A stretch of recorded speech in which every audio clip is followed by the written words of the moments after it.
এরপরে প্রশ্ন হলো চেয়ারে বসে নামাজ পড়া যাবে কিনা। আমরা দেখছি বহু লোক সারাদিন সাংসারিক কাজের জন্য দৌড়ঝাঁপ, ব্যবসার জন্য কঠিন পরিশ্রম করে দিন কাটান, আর নামাজের সময় চেয়ারে বসে ধপ করে আদায় করেন। এটা কতটুকু যুক্তিসঙ্গত? ভাই, এটা ঠিক। অনেক লোক গাছে উঠতে পারে, উপর হয়ে ধান কাটতে পারে, ধানের চারা লাগাইতে পারে, ক্ষেত নিড়াইতে পারে, মাটি কাটতে পারে, সব পারে। শুধু মসজিদে এসে একটা চেয়ার নিয়ে উনি সাহেবগিরি করে নামাজ পড়েন।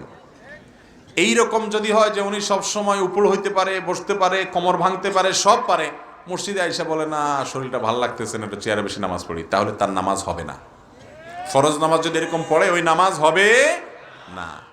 হ্যাঁ, যদি সত্যি এরকম হয় যে লোকটা হাঁটতে পারেন, দাঁড়াতে পারেন, কিন্তু রুকু করার জন্য যে কোমর ভাঙতে হয়, হয়তো মেরুদণ্ডের হাড্ডিতে কোনো অসুবিধা আছে, এটা পারেন না, অনেক ব্যথা হয়, অথবা এটা করলে তার ভয়াবহ কোনো ক্ষতি হবে, অভিজ্ঞ ডাক্তার বলেছেন তার রিস্ক আছে অনেক বেশি, এরকম হতে পারে।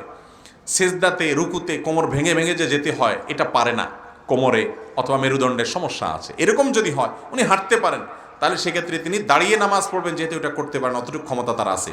রুকু করার মতো অবস্থা নাই, অসুবিধা হয় হাড্ডিতে, কোমরে, সেজন্য তিনি আস্তে করে চেয়ারে বসে হালকা ঝুঁকে রুকুর নিয়ত করে নামাজ পড়তে পারবেন।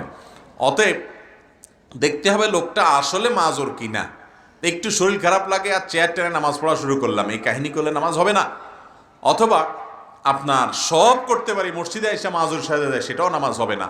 হ্যাঁ, ওই যে উপর হয়ে কিছুই করতে পারেন না উনি, তখন তার জন্য রুকু সেজদা ইশারায় করে চেয়ারে বসে একটু ঝুঁকে নামাজ পড়লেও নামাজ হবে, মাটিতে বসে ঝুঁকে পড়লেও নামাজ হবে।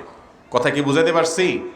আজকাল আমাদের দেশে মসজিদগুলোতে এত পরিমাণ চেয়ার দেখা যায় নামাজের সময়, এটি কি চেয়ারের দোকান নাকি আকিস প্লাস্টিকের দোকান, এটা নিয়ে সন্দেহ পড়ে যায় অনেক সময়। ঠিক না বে ঠিক? আরে ভাই, 20 বছর আগেও তো এত কোমর ব্যথার রোগী ছিল না এই দেশে, ছিল? কোত্থেকে এত কোমর ব্যথার রোগী আসছে? আল্লাহ কোমর ব্যথার রোগীদের কোমর ভালা করে দেখ, আর যারা কোমর ব্যথার রোগী সাচ্ছে আল্লাহ তাদেরকে সাইজ করে দেখ, মানে বুঝার তৌফিক দান করুক আল্লাহ তাআলা। অসুস্থকে বদ্দুয়া আমরা করতে পারি না, মুসলমান বদ্দুয়া করবে না।